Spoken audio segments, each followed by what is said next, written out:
Hello and welcome to another tech-savvy episode of Saved by the 90s. My name's Adam Patterson. With me today we've got a guy who hacks all the BBSs, Ken Bakley. Hey, Ken.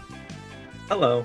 The 90s saw a rapid growth in technology, and as such, a slew of techno-thrillers were released, 4 of which we'll be discussing this month. So clean off those floppies because this is Saved by the 90s. As soon as I learned to type Amazon.com, I could get my way to about 2,500,000 books, so it's remarkably easy. I can look up such as Mediterranean cooking, and I find 57 books on the subject. Amazon.com gives such great discounts that even with the shipping, you come out ahead. I like not standing in line. Instead of standing in line, I just sit here and punch one button, and my book's on the way. I found a whole range of books from fiction to nonfiction on contemporary American politics and just had an absolutely great time.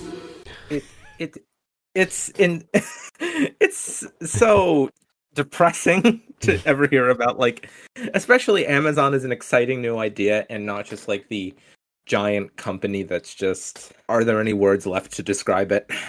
I think it's important to remember that Amazon started as a humble little online bookstore. And now I don't even know what you call it. No, it just owns our lives now. I'm sure we'll have more discussions of this nature throughout the show today. Yeah. Kicking things off this month, we have a supernatural techno-thriller that explores the emerging fears of an always connected world. Directed by Rachel Talalay and released on December 29th, 1993, this is Ghost in the Machine. From the director of Freddy's Dead, The Final Nightmare, comes the deadliest killer of them all. He's in the computer. No, that's impossible. He's on the loose. Someone or something is coming after my son and my friends. You can't run, you can't hide, you can't win. Ghost in the Machine, rated R. Starts Wednesday at theaters everywhere. An electric surge causes a serial killer's soul to end up in a computer system. So, oh man, Ghost in the Machine. I'm just going to throw it out there right now. If you haven't seen Ghost in the Machine, you are doing yourself a disservice and you need to see Ghost in the Machine. Stop this podcast right now and go watch it. It is the most ridiculous movie. This is the second time I've seen this. I just saw this for the first time very recently, just a couple years ago. I finally broke down and was like, I need to see this movie. And boy, it's so much fun. It is just nothing in it makes any sense whatsoever. Absolutely not. It is completely illogical in every way.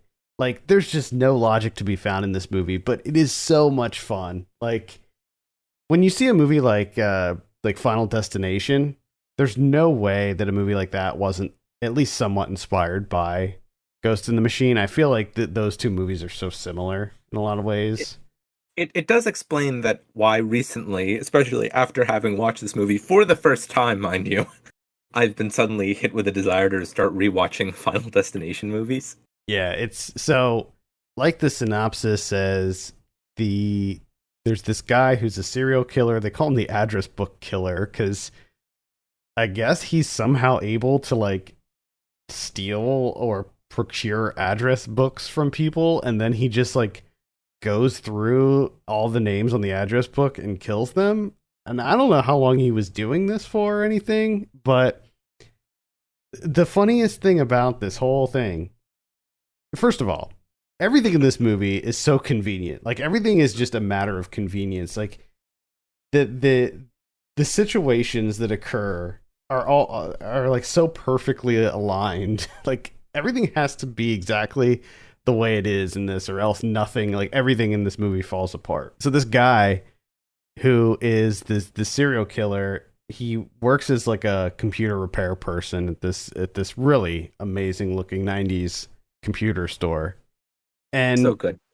He ends up getting the address book of Karen Allen, who is the mom of this rambunctious young teen. And that scene in and of itself was hilarious because she has all her stuff laying on the counter. She has an umbrella that's laying directly on top of the address book. She picks up the umbrella. She's clearly looking directly at the address book, which is large. It's not a little thing. And she just leaves it on the counter. And then, of course, the killer gets it.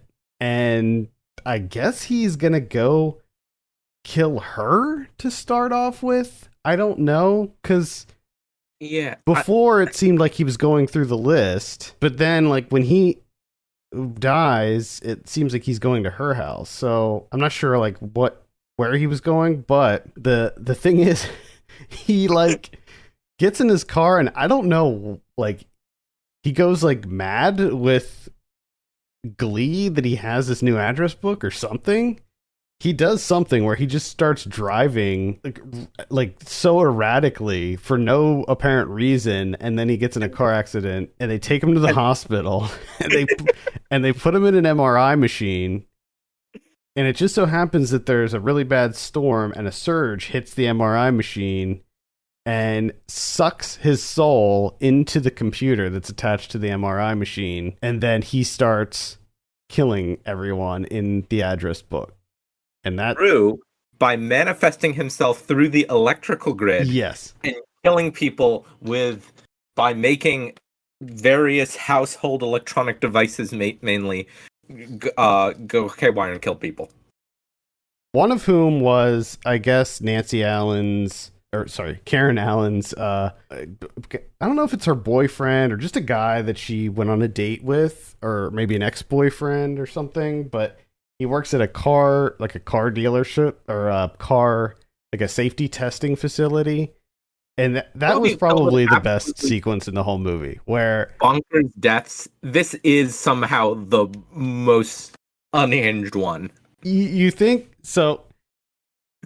Up until now, it's all been these kind of like Final Destination style deaths where it's like, oh, how's he gonna get this person? Like, he's gonna cause like an electrical explosion or whatever, and he starts messing with the controls on the car, and you're just like, oh man, this guy's gonna get wrecked.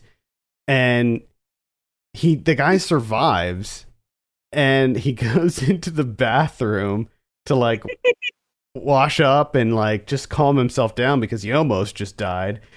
And when he hits the freaking hand dryer, it just shoots flames out of it and burns him to death. Oh, it was incredible. I mean, that was by far the best death scene in this movie. How does this movie think hand dryers works? I know that's the furthest thing from anyone's mind, but does it think that it shoots out air because there's a fire going on back there?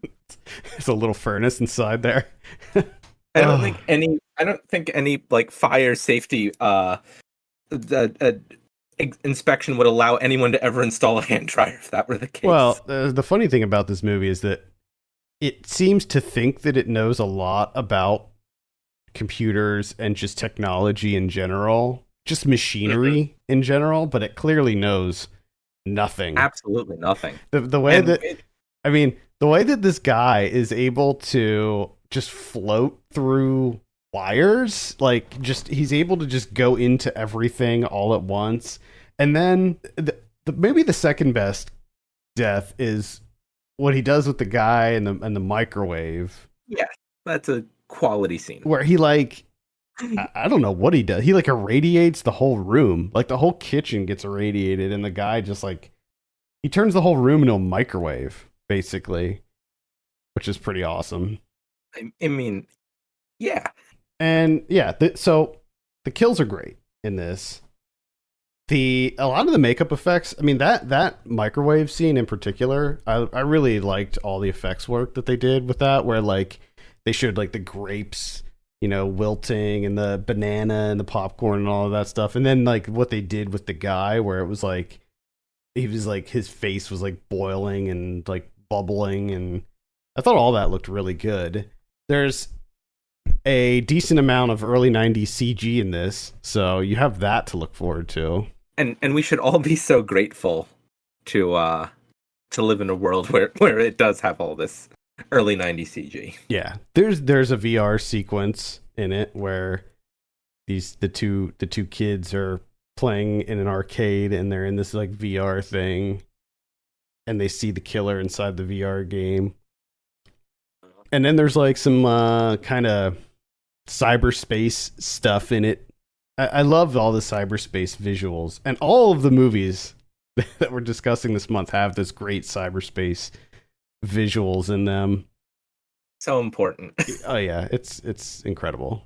I mean, and this is to say nothing about the fact that the movie also involves the address book killer physically manifesting himself out of a computer. So that was actually going to be the next thing that I wanted to talk about. Is I don't know if he's like just able to do it the whole time or he's only able to do it at the end, but they come up with a way to try to kill him by using a particle accelerator. Yeah. I kept thinking Hadron Collider for some reason. Yeah, they want to use a particle accelerator to generate magnetic force or whatever to try to destroy him. But what he does is he just pops out of like an electrical socket or something, like a port or something, and he's able to just make himself into like a physical matter. Like he's CG, but he it's ridiculous. Like could he do that the whole time? If he could, why didn't he? Out of nowhere.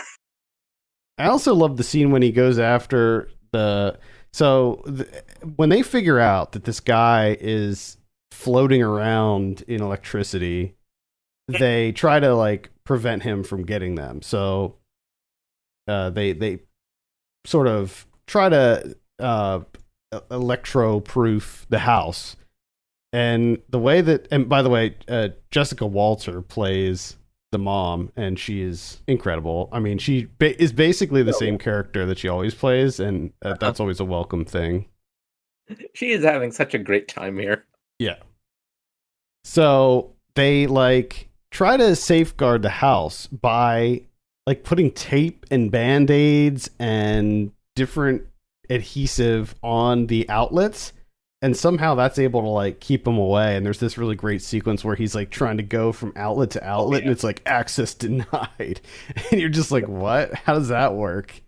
I mean, this guy is able to like shoot out of a port and create himself, manifest himself physically in space, and yet a band-aid stops him. Mm-hmm. I was thinking about that scene, and which is probably something I'm going to randomly say for years to come. I was just randomly thinking about this scene in the 1993 film Ghost in the Machine, and I thought, just in any house, house of average size, how long would it actually take to have to go through every room and unplug every single object? I don't know. They worked on it for a while, I guess. Because it feels like this movie thinks that like people only have electronic devices in their living room and their kitchen. Yeah, it was different back then. It's a different time back then. I guess. Things were a lot more analog. Yeah, no, totally. Because I guess I was also thinking my second question would be, how long would it take then, and how long would it take now? Yeah, it would take significantly longer now. Mm-hmm. There was pretty good use of 90s computer technology in this. It was, some of it was realistic looking, some of it was really sci-fi.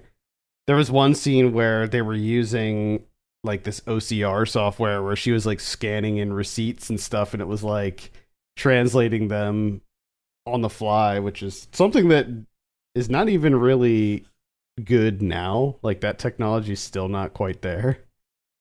So that was kind of interesting to see a lot of that stuff. I just liked all the scenes in the computer store to see all that great 90s tech. That made me feel really nostalgic. We should also point out while we're talking about this, in our original stated quest of the show, which was chewed in 90s movies. This one, the child characters in this movie do have a lot of that going on. Yeah, so the son, played by Will Horneff, he's troubled. You know, he has some behavioral issues. And yeah, he's got a lot of 90s too.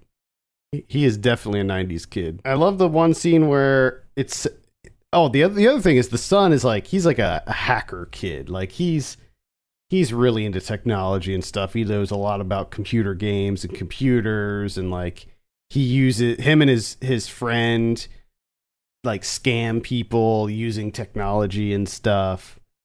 And there's this one really great scene when the killer contacts him and it says incoming email. And it's clearly a chat. Like, it's not an email. So, like, I feel like the filmmakers are, at this point, weren't even exactly sure what an email was. No, they absolutely did not know. I was going to say, he's very well versed on computers. He knows about how nefarious people can travel through the electrical grid. There's another great scene when the killer calls Karen Allen, and this guy who's like, he works as a like computer security person at the company where like the killer like went into in order to gain access to everything. And the killer calls her and like threatens her. And the guy goes, "Are you sure it wasn't a hacker?" And she goes, "You didn't hear his voice. This wasn't a hacker." And it's like, do you talk to a lot of hackers? Like, do you know a hacker voice when you hear it? Such a weird, there's a lot of weird dialogue in this. And I think that it just goes back to the whole, like, everything happens for convenience sake in it. It's a very poorly written script, but it's very fun. Absolutely. Yeah, it is fascinating. I guess I don't know. Well, first of all, I do like that the at least it was like December 30th, 1993 or something. You know, great time for a movie to be released. Not even Christmas, the Friday after Christmas. This is a movie that I had heard about some time ago, and I don't remember how, and I just thought this is a fascinating idea for a movie, especially for a 1993 movie. And I just felt like I needed to see this, but so it was another movie that I was just kind of meaning to get around to for a while. And finally had the chance for this episode. And it's rare for me to say this, but it really did live up to so many of my expectations about just how out there it was going to be. The great thing is that there's like multiple movies like this that came out during this time. So I feel like we can easily, and we probably will, make a part 2 to this theme, because there's quite a few others that I'd like to dive into. And I think that Ghost in the Machine is a really good representation of a 90s techno thriller. Like I think it's the perfect representation of it. Some may argue the Net is, but we'll get to that. And I don't think the Net is the best representation of that. This is when I first watched the Net, I've now seen it, I think, twice in not a very long span of time. When I first watched it, I wanted it to be what I now realize this movie is.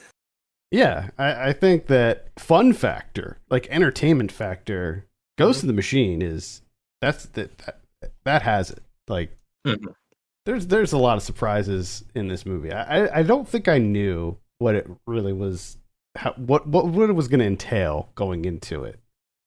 Unfortunately, this did not do very good at the box office. It was budget $12 million, grossed about $5 million according to IMDb. So not the best returns on this one, but I think people back then, they just didn't know. They just didn't know what they had.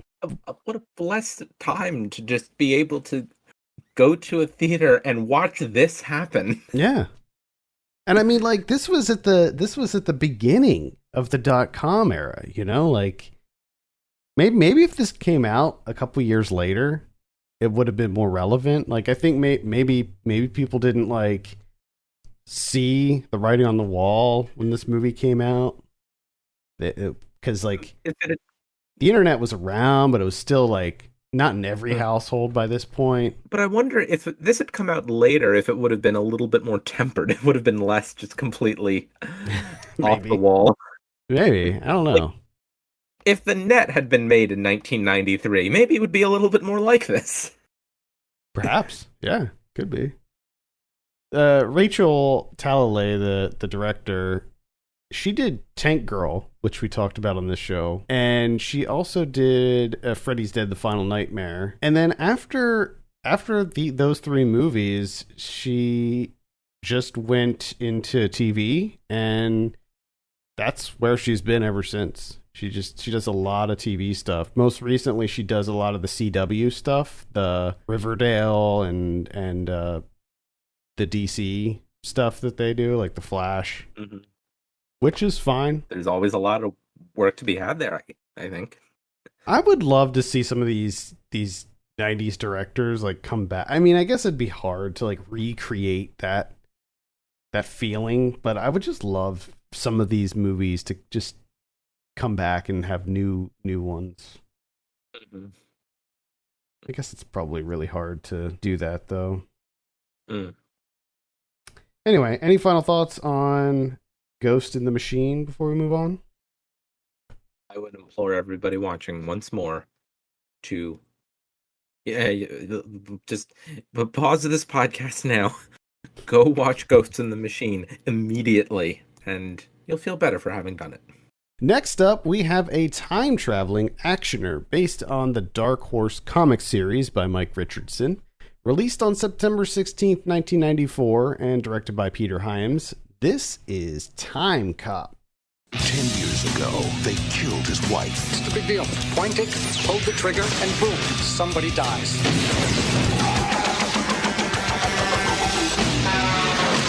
There's still time to save her. Time travel. Stay here, Walker. In my future, you're dead. Murder is forever. Surprise. Until now.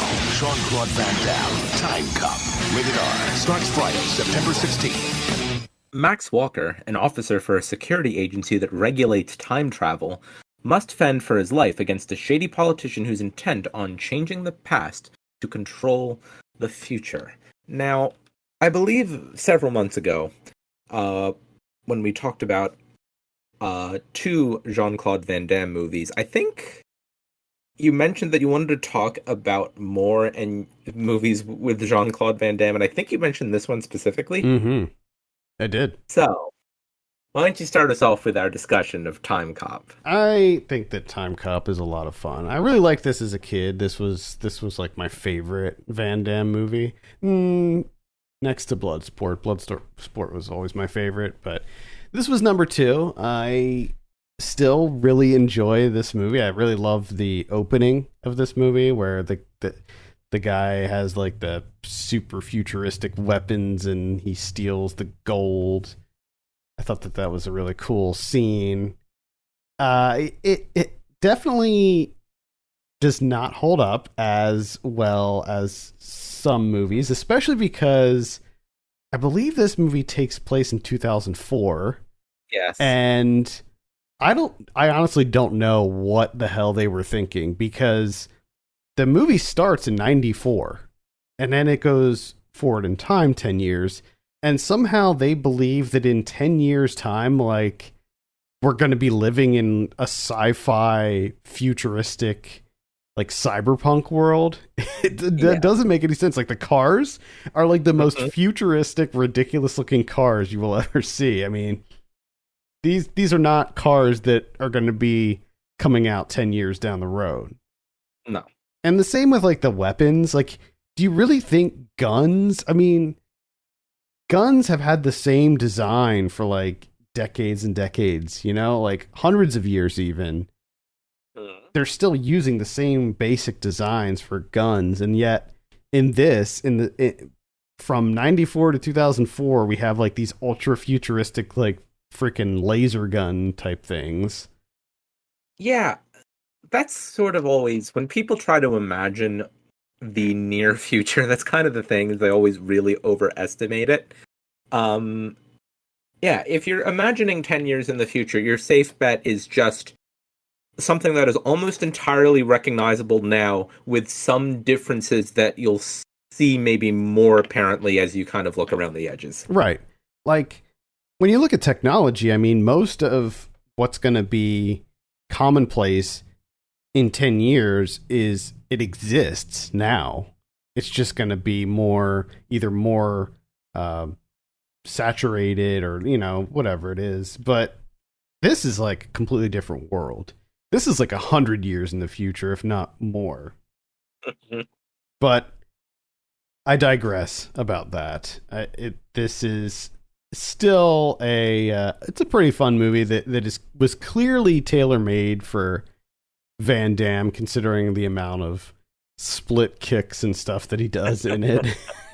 And there was a great bit of dialogue where his wife, played by Mia Sara, commented on how nobody understands what he's saying because of his accent and stuff. So it seems very clearly a role designed for Van Damme, which I was totally cool with because it was a good role for him.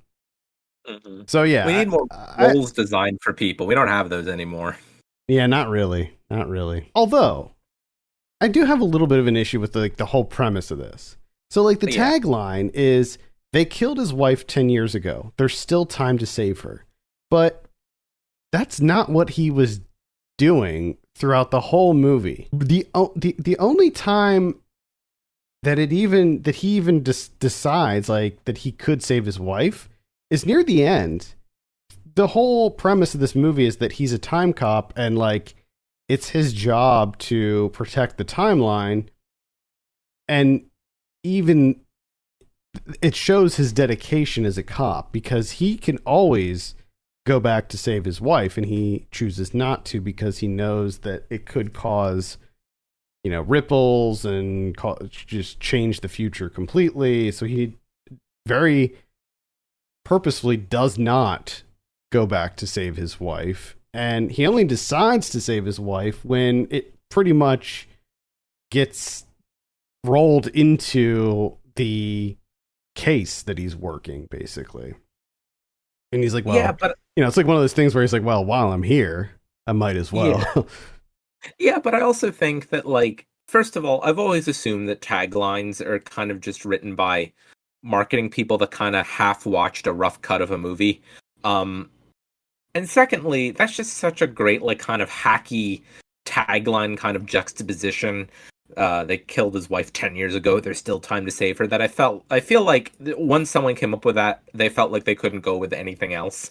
Yeah, I mean, it's good. It's a good hook. Yeah. Mm-hmm. It definitely gets you. And then there's an additional tagline on the poster: "Murder is forever until now."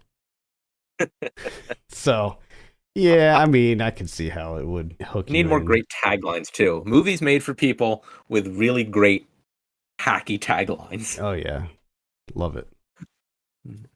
So I don't know. What do you think of Timecop overall? You're right. It's very fun. I think there's a point where, with a lot of movies of this kind of style, you eventually, or at least I eventually, stopped trying to make sense of it and just accepted what was happening. Yeah. So this is the type of time travel movie where you absolutely cannot even think about the logistics of the time travel aspect at all. Like, do not try to unpack the time travel logic in this one. Like some movies it's fun, like like Primer or Looper, one of those like more deep time travel movies. Timecop is not that movie. Like, you need to just roll with it because it's not going to make a whole lot of sense if you think about it at all.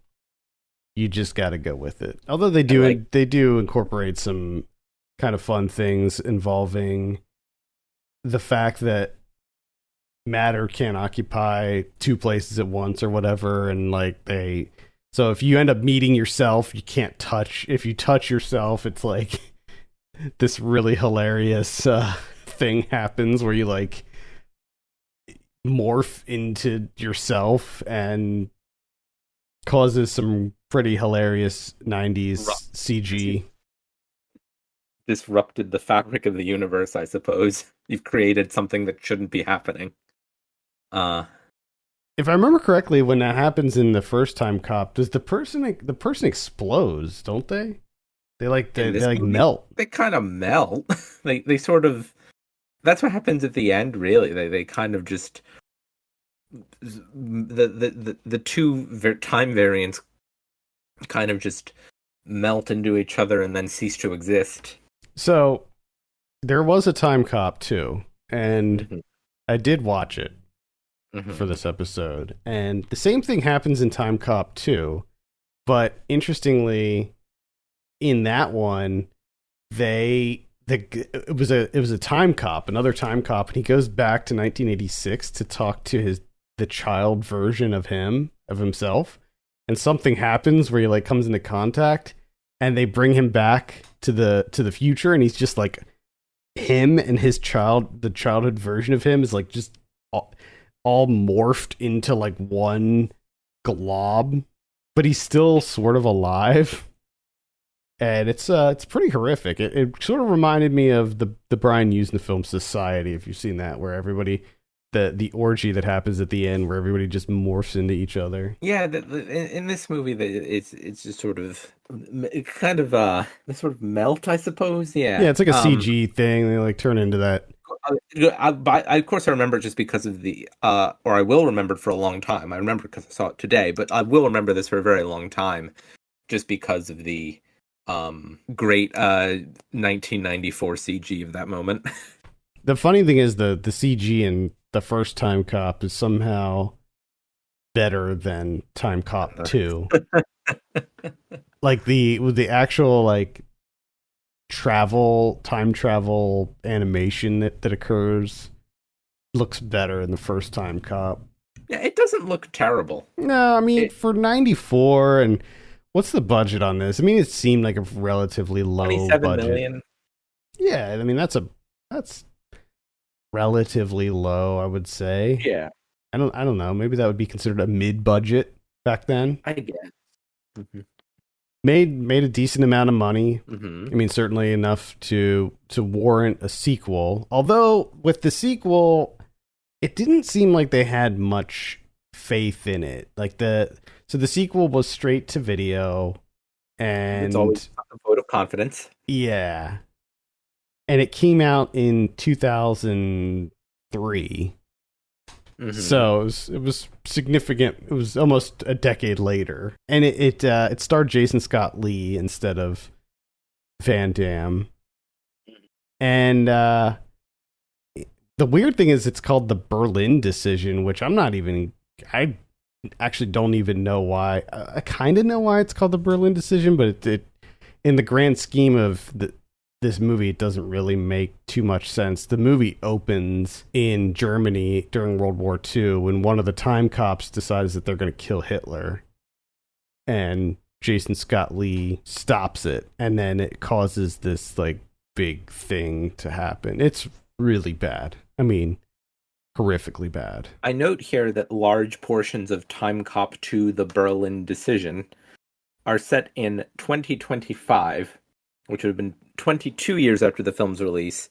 And so I'm guessing they also try to present 22 years in the future as even more impossibly futuristic than 1994 to 2004. Yeah. Well, the thing is, like, I don't know what the budget was for this, but it must have been not up the budget to create 2025 that they wanted to. So in 2025, the only stuff you see is inside, like, the facility, like the time travel facility. And the way that they light everything, it looks so atrocious. It's horrendous. It's got this like all really weird 90s. I mean, I know it came out in the early 2000s, but it looks and feels very 90s. There's a lot of soft lighting in this. Tons of shaky cam.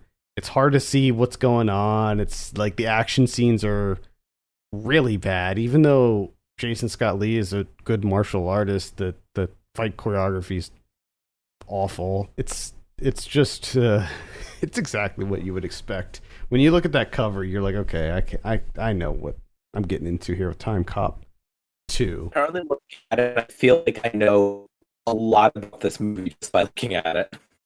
Yeah, it's definitely one of those. It's just ugly and awful. Has really awful dialogue, and Time Cop 1 is a genius piece of art house cinema compared to Time Cop 2.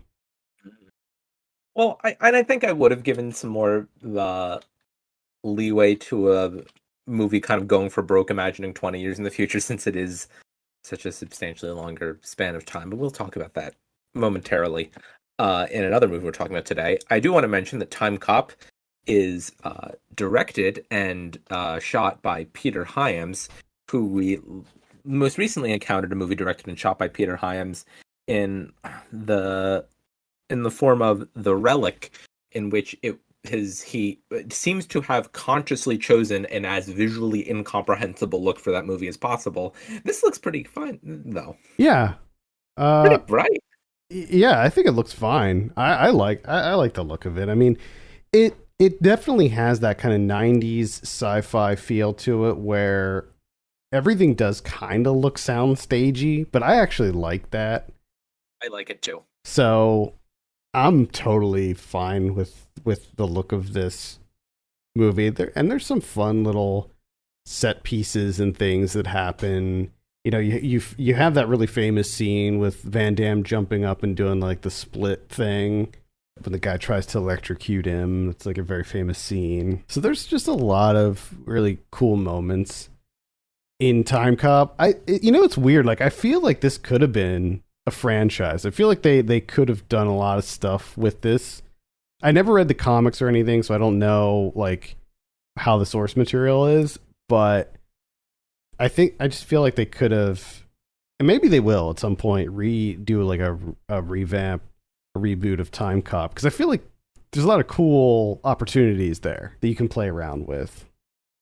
Yeah. But I would give it a recommendation. I think that it's still a lot of fun all these years later. It is certainly goofier than maybe it was meant to be back in 94, but that's how it is with a lot of these things. Yeah. Also, there's a lot of like kind of strange premonitions about the U.S. government and how like how corrupt everything becomes. And like in the movie, there was a white supremacist party, and that was like a viable political party. Yeah. Mm-hmm. So that was kind of some weird foreshadowing, I feel. Yeah. There is a lot going on in this movie. Oh, I want to add Ron Silver plays the antagonist in the movie. He is very good in it. Oh, yeah. Like from the moment he's introduced, that beard tells you everything that you need to know about that character. Mm-hmm. That feels like a hallmark of 90s movie communication. Mm-hmm. My city now is a wonderland of sound where Jefferson Airplane takes off on the hour. Tom Petty's there, Alice, in chains, and the in-flight meal is always fishbone. And just when you think things are really getting out of whack, you look out, and there you are, your own private sound garden. CD Now is music your way, with more albums than any other music store, online or off. And now get up to 30% off store-wide, plus free shipping. What's your CD Now like? I'm guessing that because I have not really heard of that company, was that like one of those like late .com boom things that just like launched really big and then immediately ran out of money 10 minutes later? No, actually, CD Now was very popular and Amazon bought them. Oh. So Amazon was just doing books when they started out. And then one of their early acquisitions was CD Now. And then Amazon folded CD Now into their platform. And then that's when they then introduced music. So it started off as books, and then they incorporated CD Now and brought in music into it, and then just snowballed from there. I guess that's as good an ending as you could hope for a story that involves getting bought by Amazon. I'm sure they made a lot of money. Yes. Of course, all of the favorite stories that I like to read about from that era are like the ones that start out with way too much money and lose it all instantaneously. The pets.com examples, basically. I'm waiting for, I don't know if there's any documentaries about the .com boom. Like, I would love to see a documentary, or maybe a documentary series that profiles some more of these .com companies. It really feels like that's a missed opportunity. Yeah, we'll get it. I bet we'll get it at some point. I feel like it's like CNN Films is gonna make something on that. I think that when they did those miniseries about the different decades, like through the 20th century, I think they kind of touch on it a little bit in one of the ones that they did about the 90s. I think I remember seeing that. But they do, but it's not. I think it just left me wanting a lot more on that subject. Yeah, you could easily make a whole doc about it. Oh, honestly, yeah, absolutely. I just periodically think about Pets.com a lot. It was huge, man. It was huge. And that was their problem. They were selling all their products at a loss, so every time they had a sale, they lost money. And the more that they advertised, the more money they lost. Yep. I think about it a lot. Anyway, our third feature this month is a cyberpunk thriller adapted from the short story by William Gibson. Released on May 26, 1995, and directed by Robert Longo, this is Johnny Mnemonic. On Friday, May 26th, meet the ultimate hard drive. He has 80 gigabytes of data in his brain and a price on his head. Keanu Reeves is Johnny Mnemonic, the future's most wanted fugitive. Hit me. Johnny Mnemonic. Starts Friday, May 26th at theaters everywhere. A data courier, literally carrying a data package inside his head, must deliver it before he dies from the burden or is killed by the Yakuza. Okay, let me just clarify a couple of things here. The trailer says he has 80 gigabytes of data in his head. That's not true. He has like 300, right? It's like 320 or something. Because the reason that the data is literally killing him is because he upgrades the storage in his head to 130 gigabytes, thinking that would be plenty. And then when he gets to the place where he needs to pick up the data, they're like, oh yeah, it's like 300. And instead of being like, well, I don't have enough space, he decides to go for it anyway. Which I don't even know how that's even possible, where you can fit more space on a device than what you have. I mean, have you ever tried to like add something or download something onto your computer, but you didn't have any space? Like, it just doesn't work. Yeah, it won't. File transfer incomplete. But somehow in this future, you can pack in more than what it actually fits. But the problem is he has like 24 hours to get it out, but turns out a lot of people are looking for this data. And he doesn't even know what it is, but all of a sudden, everybody's trying to cut his head off and pull the data out. So that's what we have. Kev, what did you think of Johnny Mnemonic?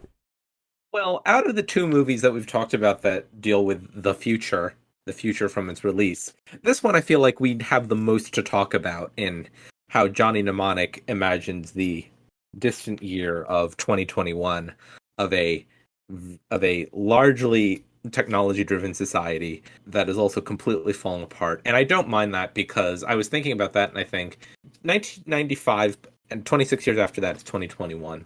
26 years after now is 2047. And I feel like if any of us now try to imagine 2047, we just kind of assume that the whole world will have completely gone to hell by then.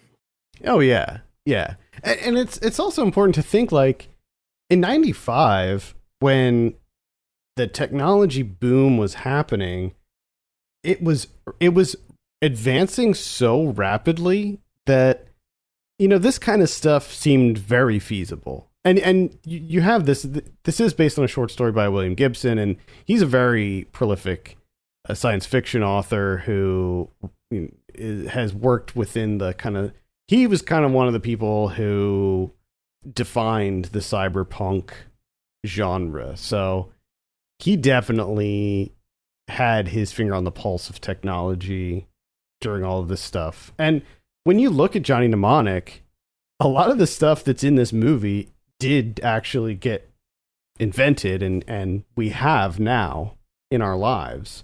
Yeah. Obviously not like the brain data stuff, but a lot of the other stuff, like the basic like video calling and stuff like that.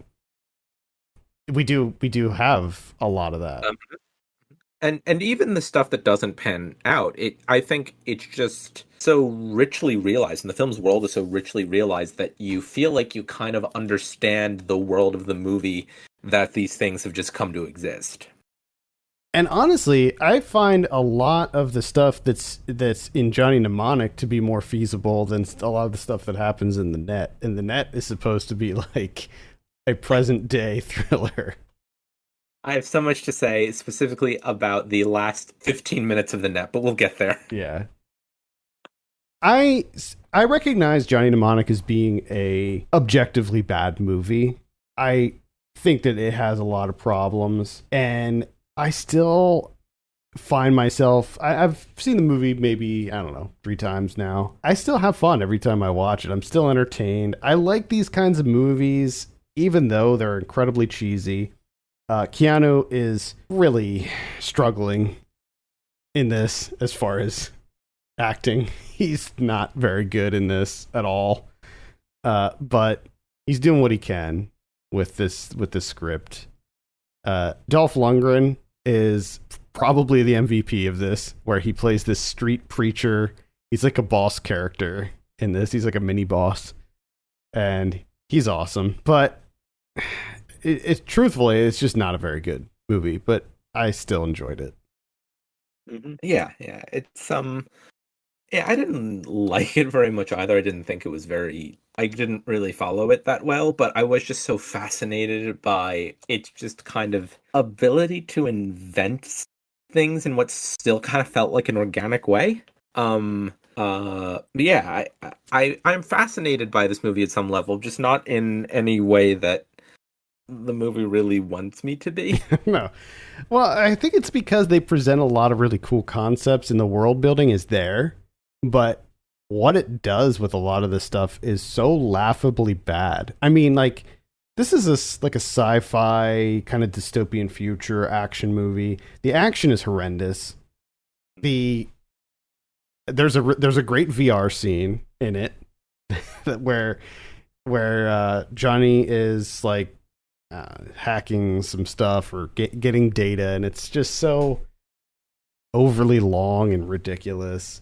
And then you have this like group of anti-technology like rebels called Low Tech, I think, and they're led by Ice-T, and they live on a bridge, and I'm not even sure like why they exist, like, because it seems like they still use technology, and I'm not even sure what the whole Yakuza thing is it's all about. I don't know why a lot of things are happening in this movie. It's very confusing to me.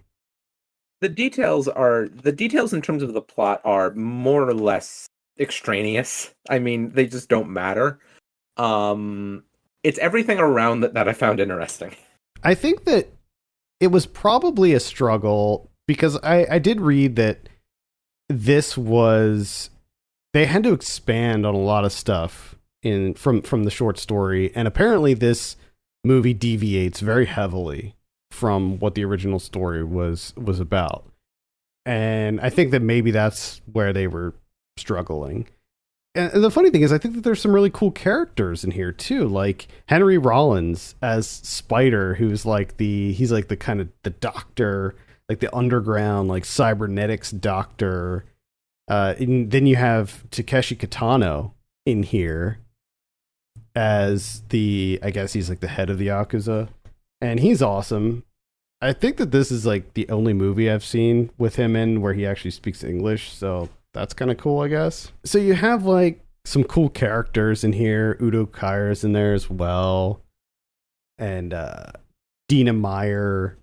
But I just I feel like despite the characters being cool, what transpires is very inconsequential, and none of it feels like it has any kind of weight or anything, because I don't necessarily like, I know the motivations of some of these people, but I just don't understand why it's all happening. And nor do I really care, actually.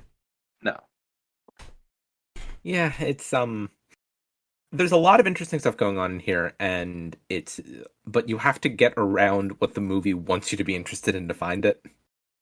Mm-hmm. Like, there is, I think, just because of the richness of the world building here, as we've talked about, there is a world where maybe this movie is a little bit, or rather a lot more cohesive, or let's just say completely different in how it goes about this, and then is more successful, and then could start a franchise. But there's a Johnny Mnemonic universe, but that's not this. No.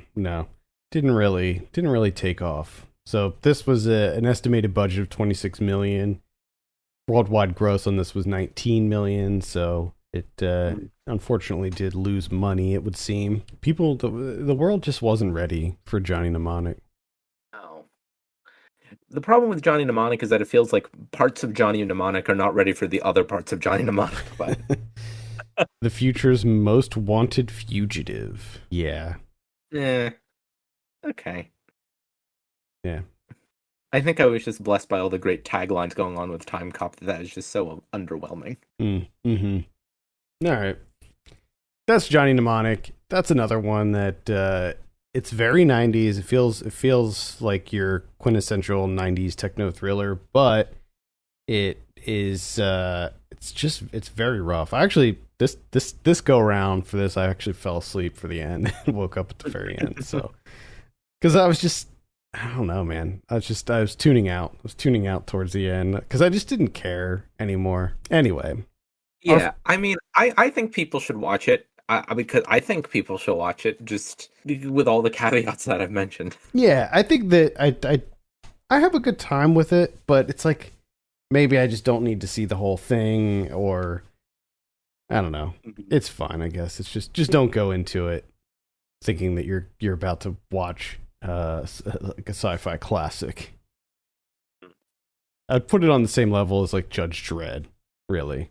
Our final film this month attempts to take a less futuristic, more realistic approach to the techno thriller, but winds up perhaps more sci-fi than even some of the other titles we've discussed so far.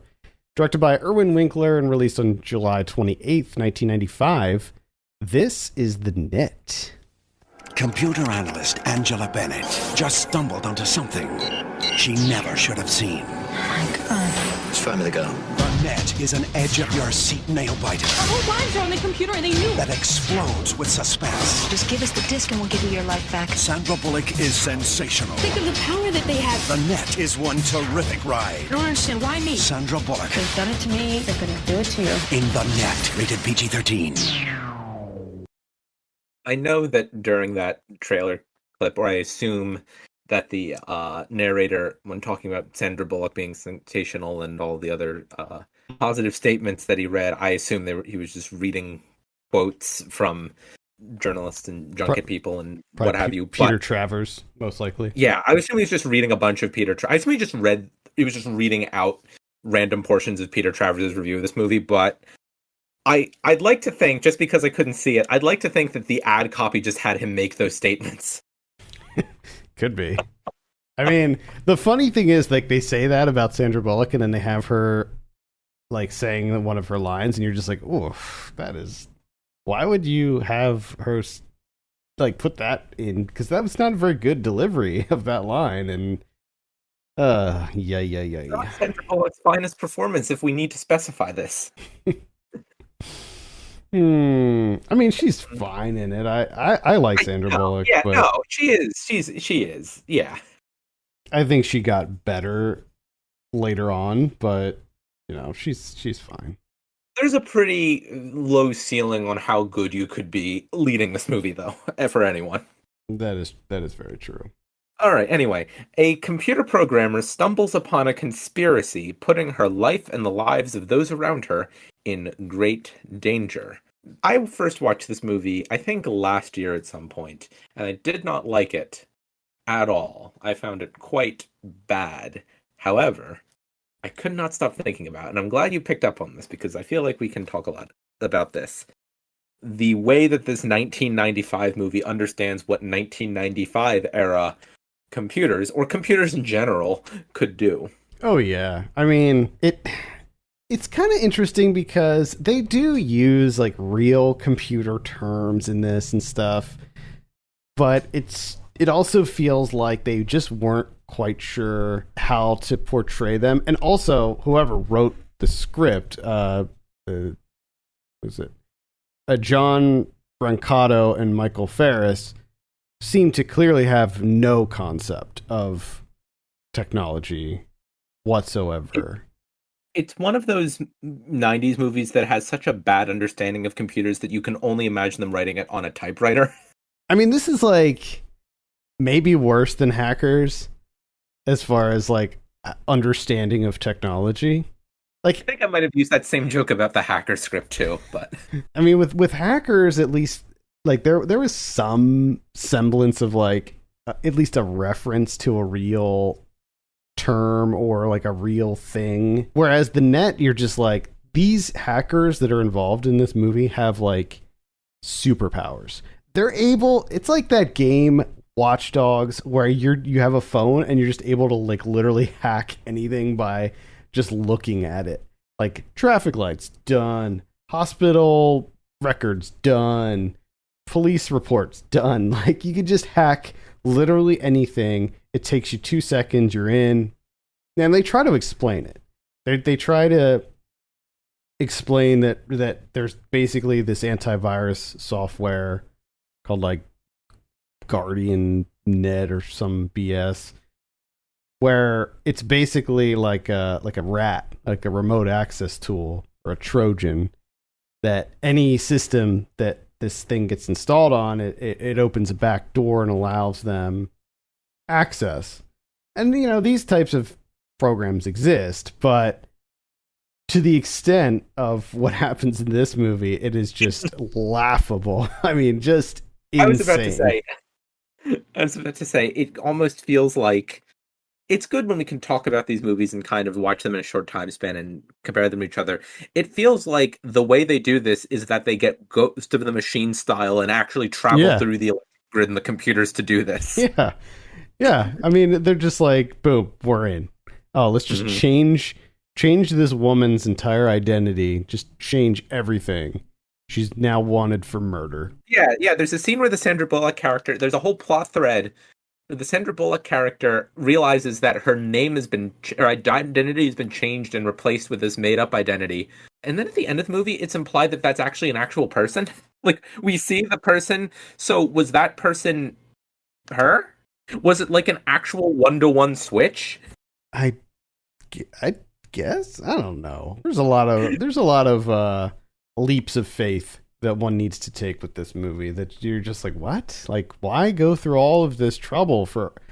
I mean, just like the setting her up, like the amount of effort, work, time, like all of that went into like setting her up, like everything that Jeremy Northam's character does. You're just like, wow, he went through all of that to set her up. And of course, as we were talking about for Ghost in the Machine, and as we talk about in the tradition of so many not very well written movies, so much effort for, if even one portion of his plan didn't end up working, the entire thing would completely fall apart. Yep.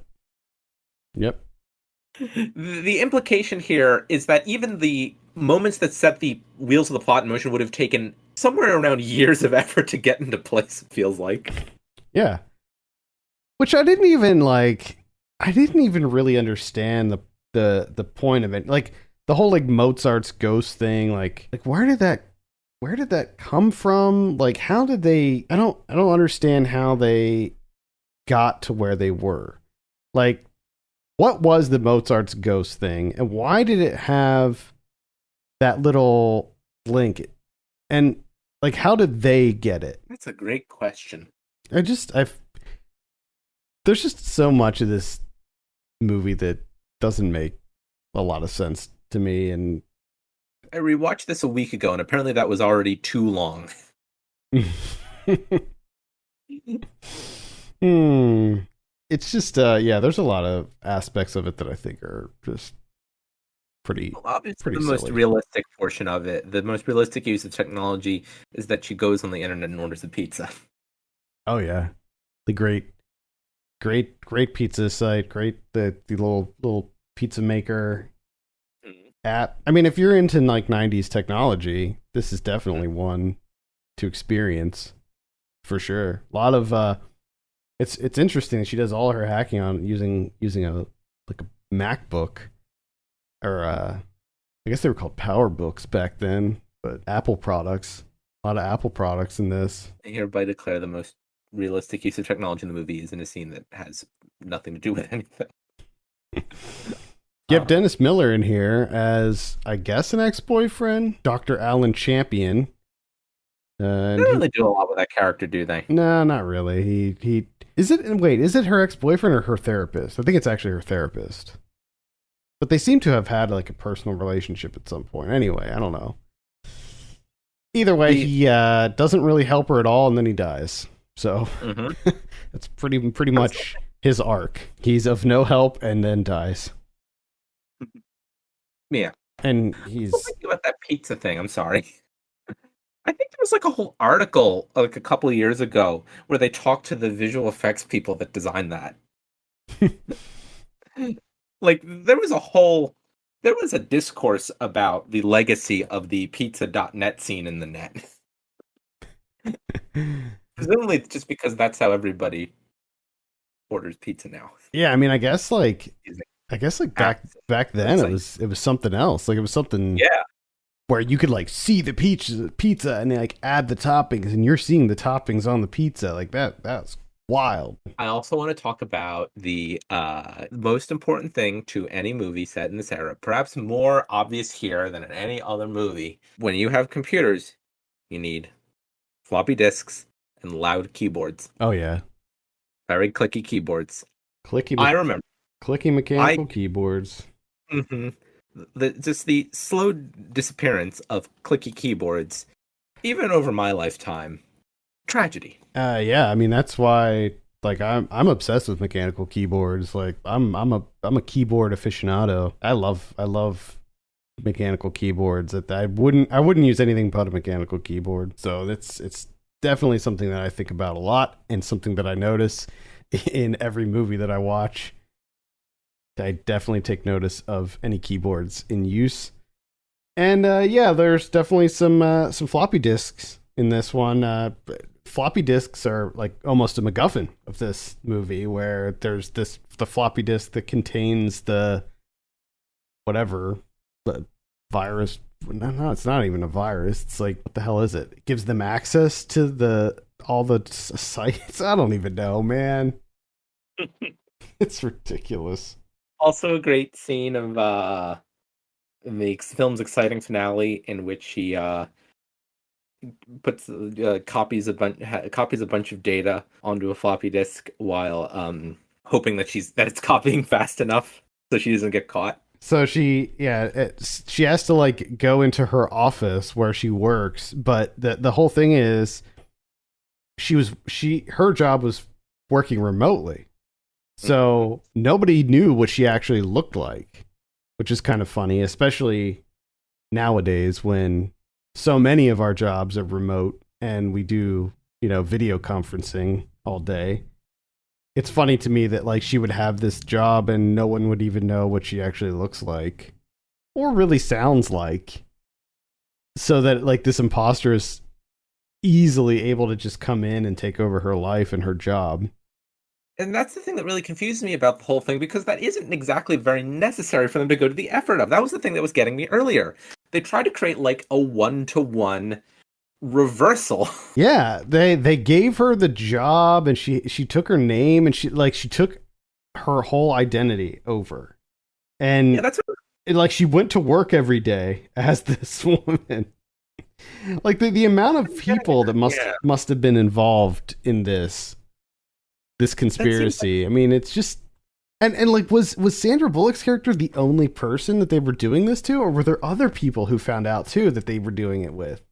What if we find out that they were doing this to every person, and every person in that office was in fact an imposter? I mean, it seems like it could be. It's I don't know. It's crazy. No. And then she emails all of the evidence. Actual email, I guess, not the ghost in the machine. Yeah, email. this was Outlook. Was it Outlook? I'm pretty sure it was. It looked like it felt like it. Yeah.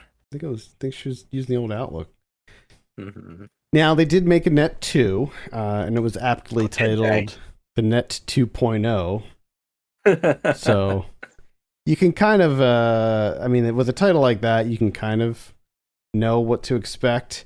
I did go through the effort of renting this on Amazon and watching it last night. And it is somehow it's worse than Timecop 2. It is it's a 0 out of 10. Like, I mean, if I were to rate this, it would be a 0 out of 10. Because I would have to put in a score, I'd put in a 0.5, but it'd be the lowest score. It is it's a nightmare to watch, quite frankly. It is an absolute nightmare. I couldn't even, like, it's so jarring to watch. The cinematography is infuriating, but also, like, it actually gave me a headache. Like, it physically harmed me. Like, this movie physically harmed me. And I feel like it can only get the lowest rating. So it uses a lot of shaky cam. It uses slow-mo, completely random slow motion that looks god-awful because they clearly didn't shoot it with the intention of it being in slow-mo, so they shot it at like 24 frames. So it has that like kind of choppy look to it.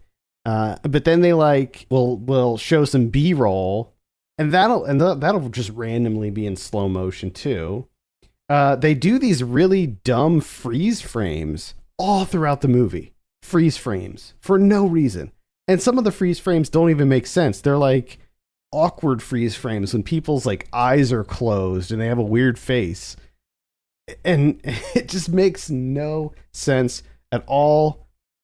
Basically, the Net 2.0 it's like the same exact premise as the first one. It's about a woman who is a computer scientist. She gets hired for this job in Turkey. So the movie takes place in Turkey. And she gets over there and somebody steals all her money and then frames her for some nonsense. It is abhorrent. It is so bad. Like, it feels like it was the pilot for a TV show that never took off. So I'm now looking at some on the IMDb page, the screenshots of the movie, and they all look terrible. They all look so bad. They all look like they're taken from like the first episode of like a early 2000s like network. Yeah, like a procedural action show, but like on like the Fox network or something. And it gets canceled, and they burn off the other 5 episodes in like on a Saturday night in July or something. Yeah, I mean that's how it plays out. Yeah.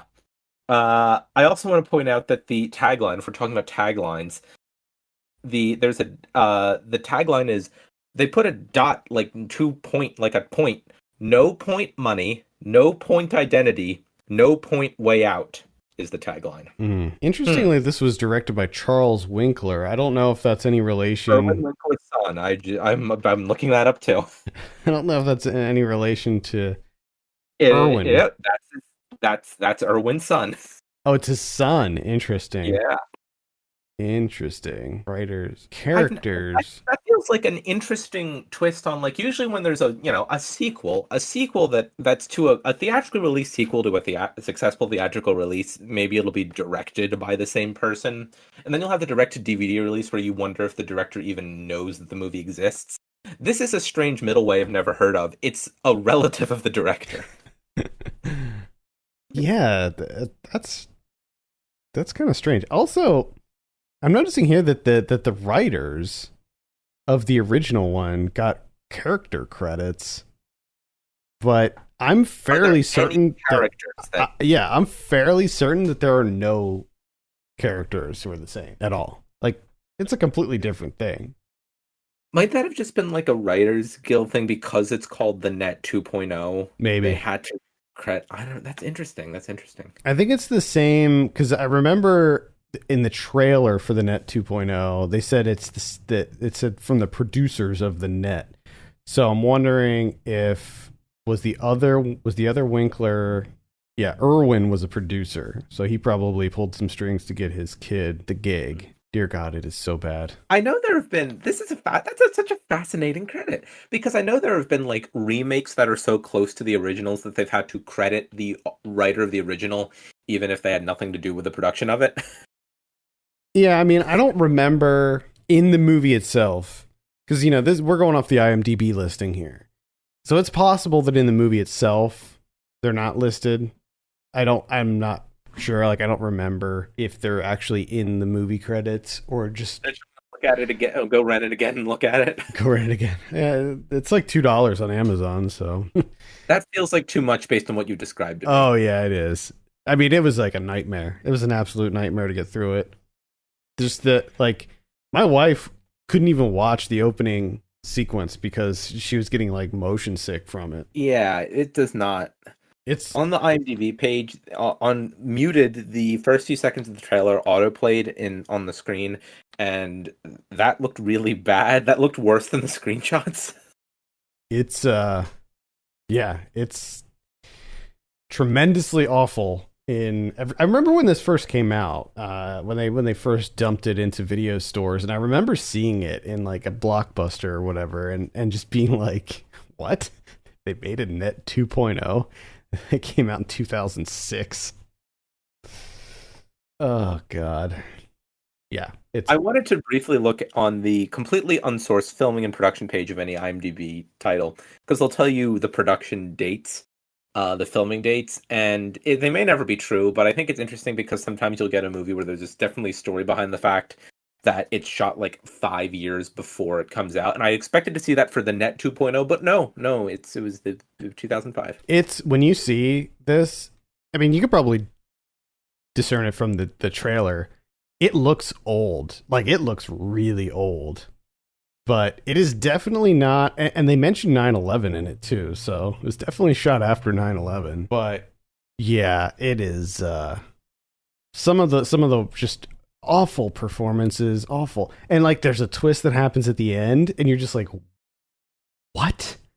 That is the most ridiculous, incomprehensible twist of any movie. Like, what? It's so bad. I noticed there's a character in this movie named ZZ Jackson. Mm-hmm. Yeah. Is that their actual name, or does that turn out to be a plot point? It's a name, but it's also a plot point. So like, she's basically the person who takes over the life of the main person. So Hope. Did they ever say what the ZZ stands for? No. That they talk about the name because when they first meet, so they're staying at the same hotel, and the main character's name is Hope, which is awful. And just because in the movie they talk about like all you have to have is a little hope. Like they play with the name, and it's just immediately new. It's so bad. The character of ZZ is, when they first meet, she's like, what kind of name is ZZ? And she says like her parents were like giant fans of ZZ Top or something, and that's why she was named that. And then they end up, it turns out that she was the one who took over the identity of Hope Cassidy. It makes absolutely no sense. But that's not the giant twist. The giant twist is that like her boyfriend turns out to be the mastermind of like the whole thing, and it makes no sense at all because it's like, what were you doing? Like, you went undercover for years as this woman's boyfriend, just hoping that maybe she would agree to do this job like 3 years down the line. I mean, it just makes no sense. No. Anyway.